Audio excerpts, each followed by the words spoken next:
Kızmatqa mындай күчтүүрөксүз да. Ошон үчүн кызмат кылсаңыз, итке кызмат кылып, бейишке кирген аяндар бар. Итке.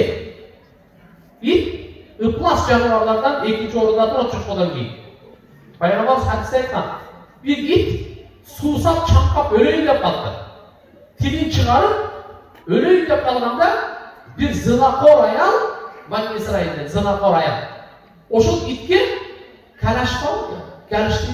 калышына су алып туруп, су берген экен. Алла Таалага ушул амалы, ушул боорукерлиги жагып, ушул кызматы жагып, күнөөсүн кечирип бейишке киргизген. Кайнене ит эмес го, Кайнене ошол сиздин күйөөңүздүн апасы. Чоңойткон, төрөгөн, өстүргөн, кийинткен, ооруса ооруган, канчалык деңгээлге жеткирген. Баардыгы таягын сизге өрүп койсоң, кызганат да кайненеде. Тартып алсаң бул жолу. Болбойт да. Ошон үчүн кызмат кылыш керек. Ошо кызмат кылганда, Кудай кааласа, соопту ниет кылыңыз, Алланын ыраазычылыгын ниет кылыңыз. Мен ойлойм, таш жүрөктөр дагы эрип кетет го деп ойлойм да.